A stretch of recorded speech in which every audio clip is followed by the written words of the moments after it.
Great Scott! Are you a sports fan who loves to have a good laugh? Oh, yeah! Then you're in the right place. I'm gonna make him an offer again. Life moves pretty fast. Patriots win the Welcome Super Bowl! to the Man Cave Chronicles. Brady has his fifth!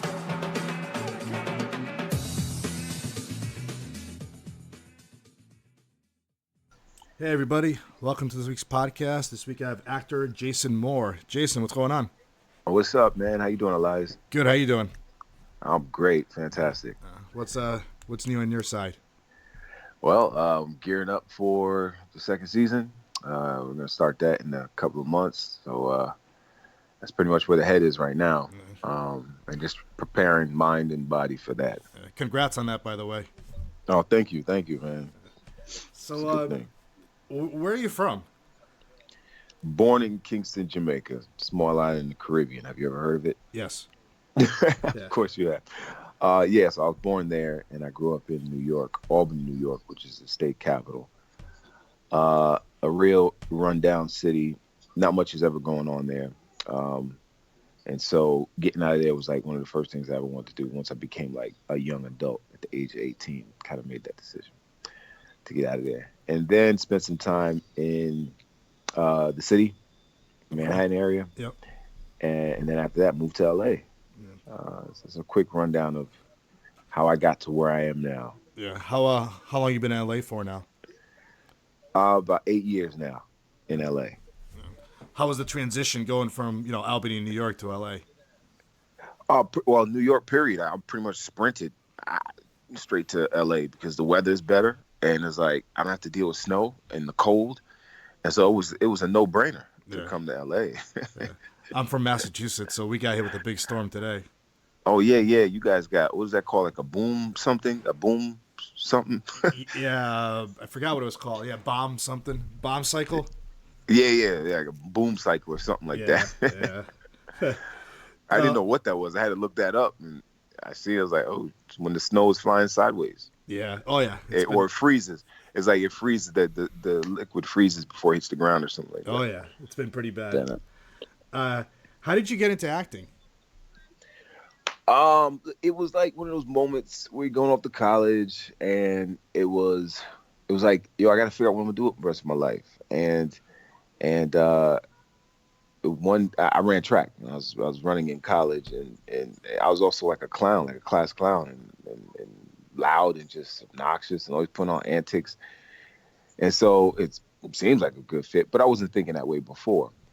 But for some reason, after this track meet, one of my teammates was like, yo, Jason, you should just be an actor. Because I was performing a joke at the time. And he just said that. And then it just resonated with me. And then right after that, I started to go look for acting schools. And this is like when my freshman year of college.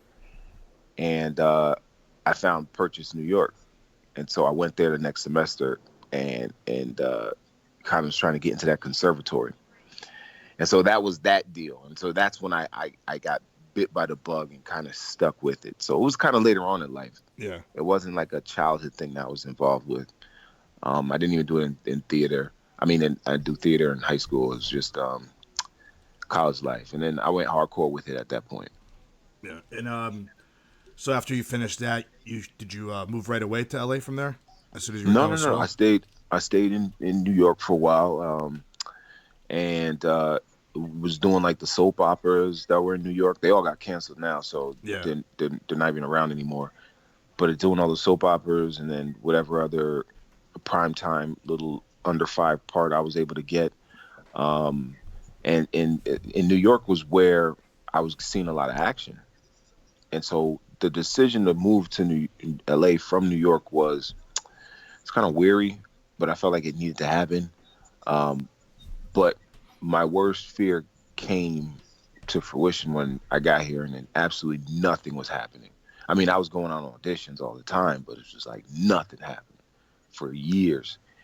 And so that's what it was like when I first came to LA in terms of acting. Yeah. How was it transitioning from being like on soap operas to going to something to like The Punisher? Well, it was all, I would say that I was extremely excited for those soap opera gigs because they were the first gigs I've ever gotten. Yeah. Nothing is more exciting than that stuff. The first ones, when you get hit by the business and disappointment, and you get a bit, cynical about the business, just a little bit. And so after a couple heartbreaks, you kind of lose that excitement. You really just want the job, and just want to continue to work. Of course, you're happy, but it's never like the first ones. Yeah. But when I got the Punisher, oh man, it was like I was almost like blindsided by it happening, because it was I wasn't expecting it. It wasn't like I had this audition for like planned in advance for like a month or anything like that. And and and so when it happened and I started to get the responses that, we all look forward to getting, it's like callbacks, and then people are raving about your tape and all that stuff. And I start to feel really excited about this. Like, this is going to happen. But I know not to get my hopes up, because that's part of the heartbreak that you go through. Yeah. But once you get that call, or once I got that call from Jeff Loeb, who's head of Marvel Television, and he kind of says these 3 words. He says it like this. He says, the next 3 words are going to change your life forever. And he says, welcome to Marvel. And then that's when it kind of hits you. And then he's like, oh, yeah, this is a big deal. This is a big deal. Were you like, as soon as you hung up, did you like start texting your friends and everything, letting them know, or? Well, that call was to say I couldn't say anything. Oh. So that call, I couldn't say anything. It was so I couldn't tell anyone. No one knew. Yeah. And so I was just kind of like walking on cloud 9 and going about. But it was also like a stress reliever, because, and a lot of weight off the shoulders, because, you work so hard to get something. Yeah. And I mean, for so many years, and then it finally happens. It's like, oh, okay. And then you finally get to relax. Yeah. How? You that feeling of like being able to just relax a little. Yeah. You got a gig. You're good. And you probably had a right. feeling too that this gig was going to be something good with Netflix and everything. Yeah. It was because you've seen the other one, so the Daredevils, Yeah, killed all that whole package that they got going on lineup on Netflix. I was like, yes. And then knowing what the Punisher is all about, I said, yo, this can only work on Netflix. No one else is going to do it the way it should be done. This can't happen on network television. And so I'd have been a little worried if it was on like network television or cable. But so yeah, when all that, it was amazing. Yeah. What were you a comic book fan? I wasn't a big one, but I did read comics growing up, because it was like, that's what we did. I tell you, like, I would read a lot of them, and you get to love these comic book characters. But here's how I fell out of them. When I started to come across comic book characters or stories and books where my heroes were fighting each other, I had big problems with that. Yeah. And so I had putting down comic books for a while, because I was like, yo, I couldn't deal with that. I was like, yo, how is Batman fighting Superman? And I was like, how is Wolverine fighting Hulk and all this stuff? I was like, no, I can't do it. And so I kind of walked away from it for a little bit. Yeah, that's how I was growing up also. It was one of those things where, like, you used to watching the superheroes fight bad guys, not each other. And it's like, as soon as you saw those two mix, you were like, yeah, I'm not into it. Yeah. What, how is it working on the set of The Punisher? Well, it's pretty interesting. Because it's so tight-lipped. It's a whole bunch of people there that knows part of everything, but nobody knows everything. And so if you do have a question, you don't know who to go to. You go to the showrunner. If the showrunner's not there, then who you gonna go to? Yeah. Nobody can say anything to anybody else about their department or whatever their departments were, and so to speak, right? And so it's like this weird, like secrecy, set. It's not a bad thing. I get it. We understand. We just don't want any leaks out there. But it's a pretty interesting thing on set. Set runs smoothly as hell. They got this thing working like a well-oiled machine, and it's great. And it's fun. Of course, it's fun. Ben with his antics, John with his antics, and I got my share. And so, it's always fun. The chemistry is great. on set. And John's a great actor too. Oh yeah, awesome. I mean, he's he's a good guy too. So all that plays and makes the set a pleasant place to be on. So now you said season 2 got picked up. When do you start filming that? That's gonna happen. We don't know, but around February, March, maybe. Yeah. And how long does that usually go for? Probably be like a 6-month shoot, 6-7 month shoot. And it gets released again like next winter. I have no idea. We don't know that. Yeah. What do you think has been? Do you think the being on The Punisher is your biggest achievement so far in the acting world? Yeah. In terms of this business, this industry, it's been the biggest thing. Yeah. There's no doubt about that. The Man Cave Chronicles on Twitter at the MCC Podcast. We'll be right back. Hey guys, Brian Padone here, founder of Quiet Punch. When I'm not listening to the Man Cave Chronicles, you can catch me filming one of my live workouts on quietpunch.com. Check it out today. That's quietpunch.com. Rotoware.com. Rotoware. Big shout out to the Rotoware company. It's so goddamn comfortable. Can't recommend them enough, man. Yeah. High quality t-shirts. Shout out to Rotoware.com. You see me rocking the shirts on the videos and stuff like that. Where'd you get that? Rotoware? That is courtesy of Rotoware. It's just the highest quality of shirts. Yeah, I really like the baseball designs you got here. The shirt is beautiful. Everybody who I've talked to who has the shirt basically says they can't believe how good the quality is. Yeah, kid, I've seen you've been getting a lot of love. You said you've been only running for a little over a month. CBS guys are tweeting out shirts. I'm seeing fantasy personalities everywhere digging this guy's shirt. I love the Run DFS shirt. It comes with the baseball cards with all the different shirts on it. Rotoware on Twitter. Check out rotoware.com. Oh my God, is this shirt making love to me right now? Like, what's going on? I love this shirt. Yo, monkeys, it's me, DDP, Diamond Dallas Page, the king of bada bing, the master of the diamond cutter, the 3-time world champion, WWE Hall of Famer, and CEO and founder of DDP Yoga. And you, monkey, well, you're listening to my main man, the man with a plan, Elias, on Man Cave Chronicles. And that's not a bad thing. That's a good thing. Bang! How do you try to improve your acting skills every day? Well, I look at real life. I just try to pay attention to real people in real scenarios and see how they behave. People watching was a big thing for me, especially in New York, where so many people and they're just going about their lives. I think the world is a endless bucket of things to pull from to influence your acting. You just gotta be observant. You gotta be aware. You gotta take the time to kind of like fall back and take note of things, and then see how to use them. Yeah. You get a scene, and then you say, all right, what scenario or what's happening in the scene, and then what in life have you saw that was similar to this, and see how you can creatively create this moment with this character. And so that's I just continue to be aware and keep myself sensitive to like human life and human behavior. Do you think Curtis Hoyle is the hardest role you ever played? No, I wouldn't say that.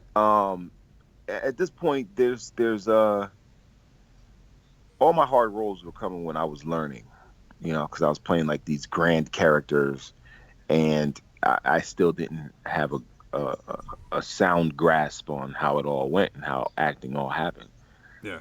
Now, unless a role requires some kind of extreme physical condition, the approach to acting is not necessarily the hard part. I don't think I'll get stuck there.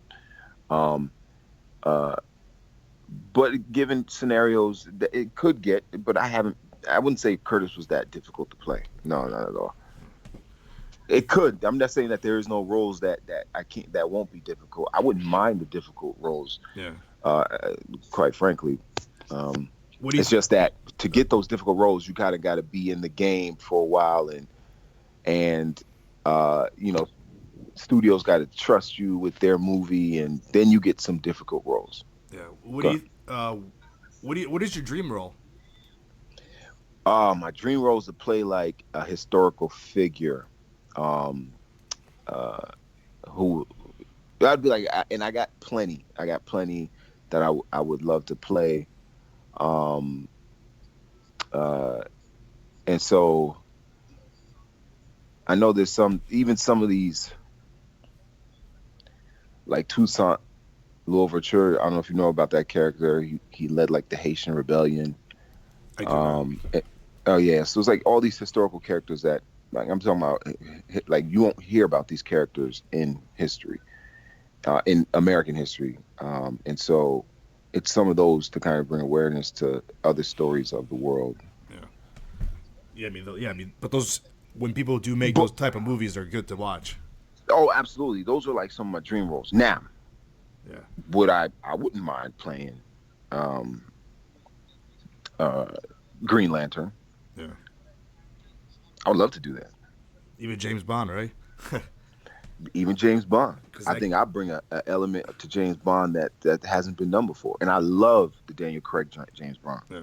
There was an article the other day about James Bond again about should it be a female or others, and it's like they can do it. They just they just have to find the right person, and they can do it. Yeah, they have to change the they could take the whole style of James Bond. I don't know. I think James Bond is fine the way it is. Yeah. But there could just be another agent. Yeah. That does the same thing. Do you have a favorite James Bond? Daniel Craig is my favorite James Bond. I'm old school, Sean Connery. Sean, well, yeah, I mean it's close. Yes, I just like what Daniel Craig did with the and it's all of it come together too. I just find that Daniel Craig's was more capable than Sean Connery's. Yeah. Well, two different styles too, two different eras too. Absolutely, and that's what comes into play. I'm just more of a fan of this era of grittiness and physical toughness and fighting and things like that. Yeah. Who are some of your inspirations and actors that you look up to? Oh man, there's so many of them. Denzel was a big influence. I look at stuff he did.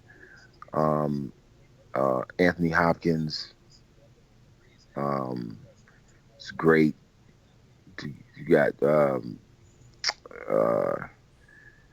man, hold on. There's so many, but I got these because I was asked this question before. I couldn't pull them out, and as soon as I hang up, I'm like, oh, of course. But yeah, Al Pacino. Oh yeah, Al Pacino. And the way he does his thing. Even like Brad Pitt, the way he finesses the roles that he plays. Yeah. And then in terms of like some of the directors, Tarantino, Spike Lee, James Cameron, there's so many of them that I kind of like look at their work and I try to figure out how they came up with the stuff that they came up with. Yeah. And all those actors, you just named, it's like, you just give them a role and they'll figure out how to do it to their best. Oh, absolutely. And that's how I approached Curtis. It's because they don't really tell you anything. That's your job. That's what you got to do. Directors don't come in there and tell you anything. So you gotta be ready to do that stuff. What are like some of your favorite movies and TV shows right now? Some of my favorite movie, TV show, Game of Thrones TV show, it's one of my favorites. I think I've watched that one several times over.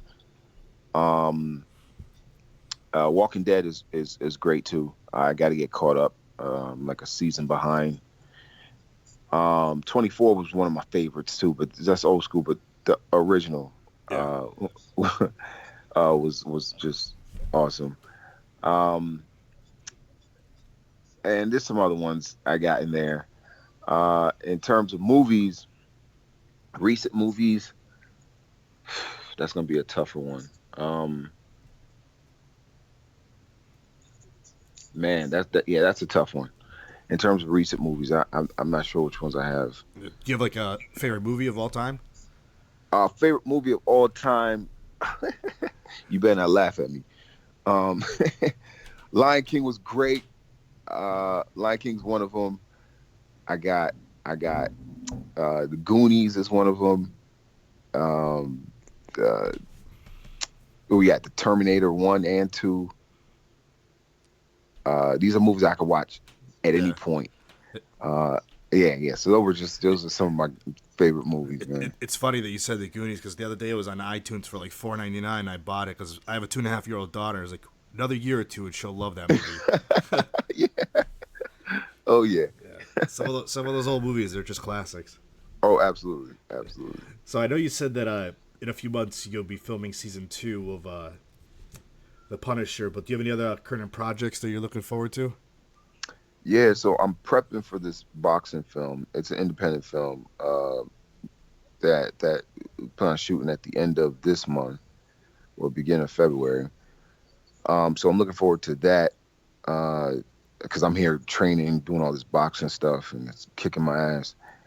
So that should be pretty dope. And then I got The Quad season 2 is coming out on BET, so that's airing on the 23rd. That season starts on the 23rd. And so that's coming out, so I'm looking forward to that. And that's about it at the moment. Yeah. So lastly, what is one fun fact that you want to tell the listeners about you? Oh, Dip. One fun fact. Let's see. One fun fact. Let me think this one out, because I can't give you one that's not fun. All right, so let me give you a fun fact.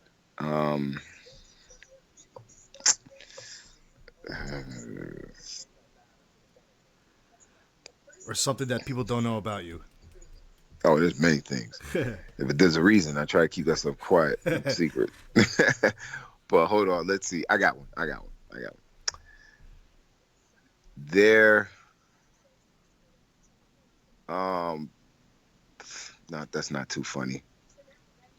Okay, I can do really weird faces. Like I can make really weird faces with my face. Like The Rock? Like, whoa, what does The Rock do? He does that eyebrow thing. Oh, no. Oh. Even worse than that. Oh. Like, even worse than that. See, this is something that someone's going to have to see. Maybe one day, but it's kind of shocking that my face can distort that kind of way. Yeah. You should take a picture one day and put it on Instagram. See, that's the whole thing. I wouldn't want that to get out there. Exactly. But Yeah. I usually do it for people like live, and then I'll do it, and then they'll be like shocked, and it's one of those things. But as soon as they want to take a picture of it, I'd be like, nah. So how can the fans of The Punisher and your work find you on social media? Yeah, so on Twitter, you can find me at Jason Moore ENT. And then on Instagram, which is a big one, Jason Moore Official. And then on Facebook, I'm Jason Moore also. It's Jason R. Moore on Facebook. All right. But yeah, those are my social media handles. All right. Is there anything else you want to share with us before we end the episode? No, everything's good, man. You keep up the good work, man. All right. Thanks for coming on. All right, no problem, buddy.